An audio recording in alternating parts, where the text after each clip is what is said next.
Hey guys, welcome back to the channel. So today I have a quick tip video and I'm going to show you guys how I save hundreds of dollars a year on my brake cleaner cost just by using atomizers and buying it in bulk.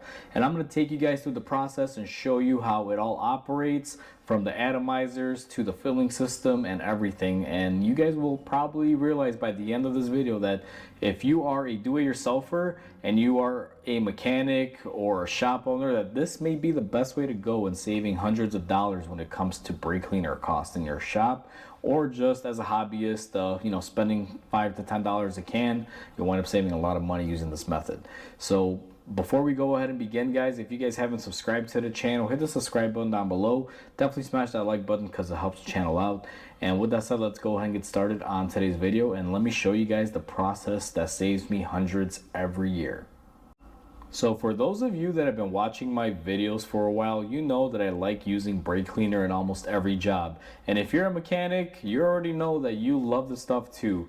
And if you're not a mechanic and this is your first time and you stumbled onto this video, most mechanics, if you ask them, brake cleaner is absolutely the best thing. It's a universal tool for us and it helps us do a variety of jobs.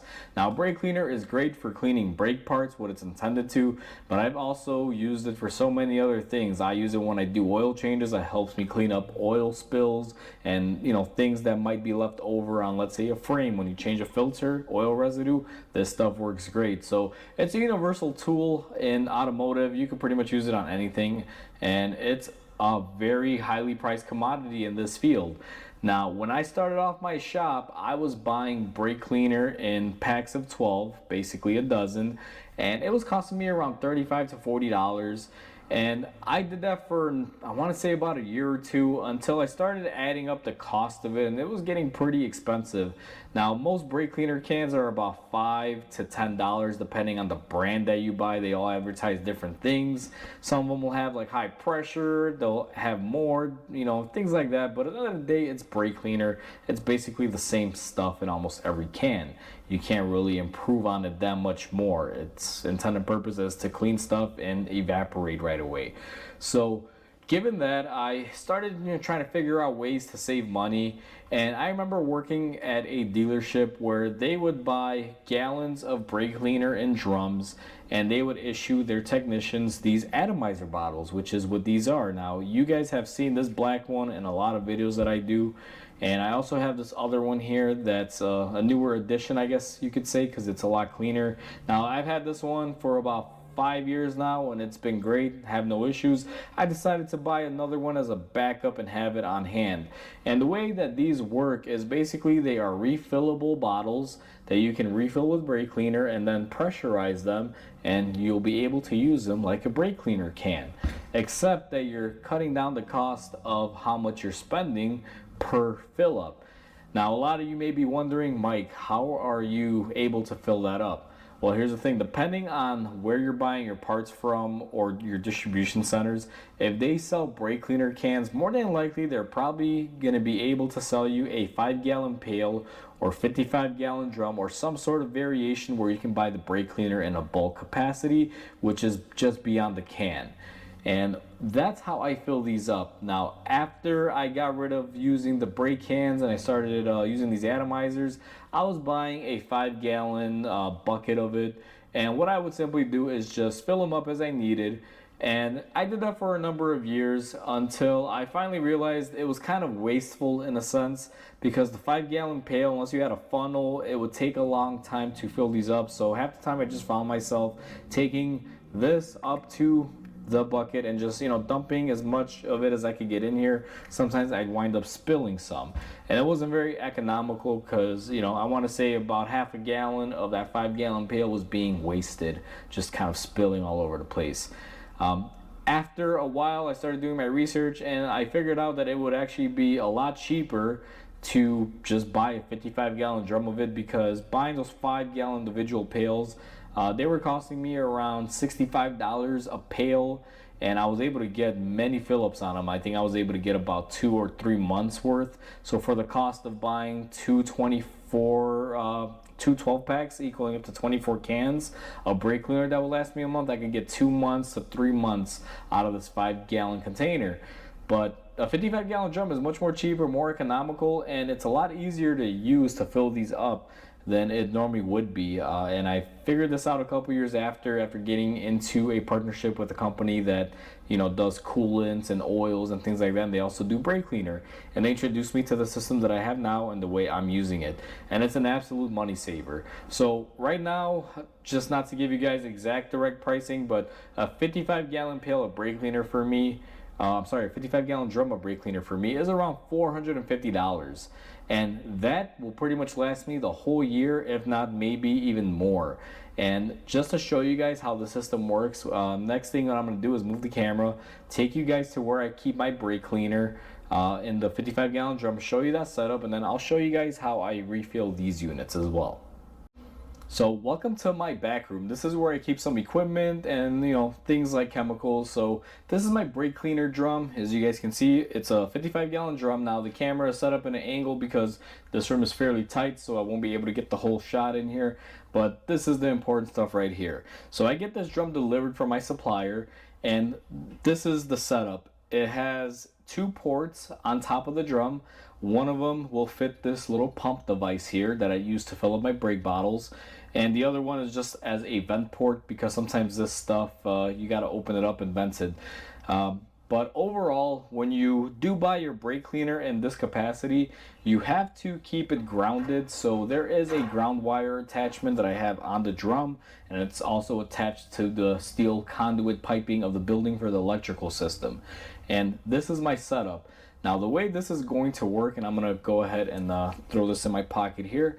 So you take your bottle. Now this one still has a little bit in there, and it is pressurized, so you want to be careful, but you just unscrew it.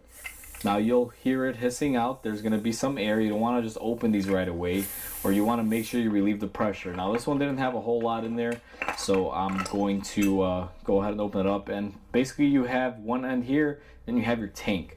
Now I'm going to set this to the side, and the way I fill this up, and this one's pretty much full, so I'm just going to illustrate it. I basically just will pump it in here, and a couple pumps. I find about 4 pumps to be enough.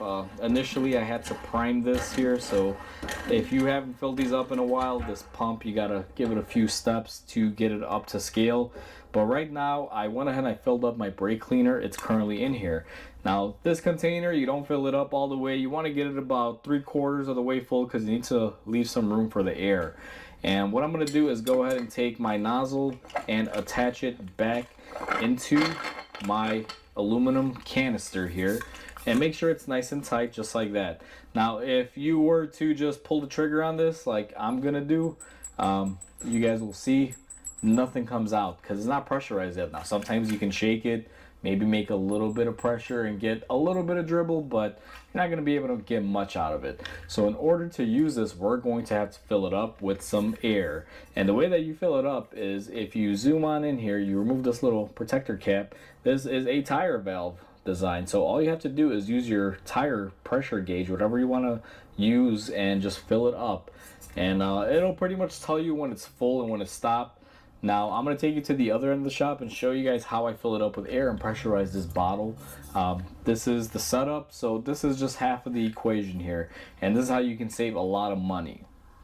So I have you guys in the corner of my shop, and I'm just going to illustrate how to fill this up. Now I have a separate fill port, I guess you can say. It's basically an old tire chock that's hooked up directly to the hardline piping, and it's in the corner of the shop, so this is kind of difficult to film my camera, but I just basically put it there, go ahead and spritz it, it stops, and go ahead and pull it out, and just like that I was able to pressurize my can.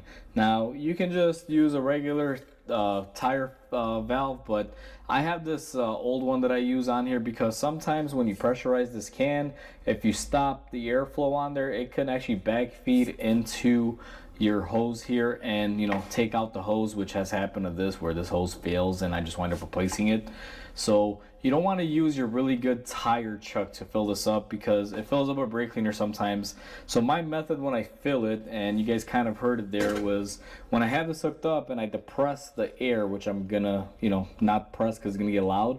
What I do is I just keep that valve open, I pull this out and let it still continue to flow when I pull it off this end, so that way the air pressure can overcome the pressure in the tank. That way this does not backfeed with some brake cleaner in it. So that's how I fill up my bottle, a little tip on that. And now that we have it filled up, let's go ahead and test it. So we are yet again at the other end of the shop on my oil caddy, and well, this is how it works. Just like that, we are in business with our brake cleaner. So now that you guys have seen the process and you know how the whole system is set up and works, you're probably wondering how much money are you really saving. So to give you an idea, a typical can of brake cleaner will have around 12 fluid ounces in a can. If you buy, let's say a 12 pack, I haven't done the math on that, but it's around, I want to say over 128 fluid ounces. It's a little bit over, almost like 140. And to get those fluid ounces, you're going to be paying around, let's say, I don't know what current prices are in brake cans, but let's say you're paying on average of, let's say, $40 for that case. So that's $40 for around 140 ounces. 1 gallon, which is 128 ounces, which is roughly about 10.5 cans of brake cleaner to filled up in this, only cost me around $9, $10 when I buy the 55-gallon drum. So for $10, I'm getting roughly 10.5 cans of brake cleaner.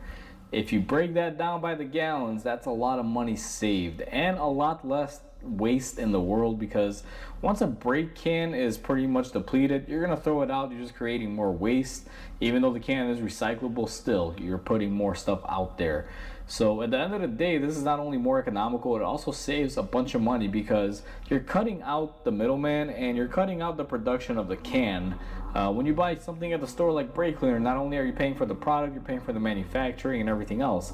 So overall, I'm pretty much paying $8 to $9 a gallon, which is roughly 10.5 cans of brake cleaner, and it's only costing me $8. Whereas if you were to walk into your local auto parts store now, about $8 or $10, all you're going to be able to get is about 2 cans. Now mechanics do get a little bit of a discount. We usually do get like a 10 to 20% off discount price. Sometimes even bulk buying gives us a little bit more volume, but anyway, I've done the math, guys. You cannot beat this system, especially with the pricing that I bought that drum for. Now, a lot of you will probably say that the drum pricing might change, and that is true, but even if I were to buy a 55-gallon drum at, let's say, $500 or $600, it's still more economical and it's more worth it. Even if the price on the barrel goes up, which a lot of stuff now is hit or miss. I do believe the barrel pricing currently for my supplier is around $560. It's a little bit more money for it, but it still works out. Now, I don't suggest my viewers go out and buy a 55-gallon drum of this stuff, especially if you're not doing a lot of work. A reason why I employ a 55-gallon drum is I'm a shop, I use a lot of this stuff. But if you're buying a brake can for about $5, all you need to do is buy one of these atomizer bottles. The ones that I like using are the Sure Shots, as you guys can see. If you buy one of these for about 80 bucks on Amazon, and I'll probably link one down below, and then you go to your local auto parts store and you pick up a 5-gallon bucket of this spray cleaner, you can get quite a bit of savings on this, because even though your initial investment may be around 200 bucks, you'll be able to get, what is that, 50 plus brake cans out of it. So think about it, 50 cans times $5 is a lot more money than spending 200 bucks at one shot and getting 50 plus cans of brake cleaner, because the breakdown right now is basically 1 gallon is about 10.5, possibly 11 cans of brake cleaner for a 12-ounce can typically when I did the math. So that right there is a lot of savings, and it's definitely worth it. Whether you're doing this as a hobby or a professional, it's going to change the quantity that you need, but overall this is the best way to go, whether you're a do-it-yourselfer or a pro. Filling up your own atomizer and pressurizing it is the best way to go about it, especially with wastefulness, because sometimes, as a lot of you know, you get a can and it runs out of air before it runs out of product. And sometimes you are able to refill them, but sometimes you just say, hey, screw it, throw it away, and it goes to waste, and you don't get to use your product. This way it ensures that you never have that issue once again. So hopefully you guys enjoyed this video. Please comment, like, and subscribe, because it definitely helps the channel grow. Hope you guys have a wonderful day. I'll catch you guys on the next video.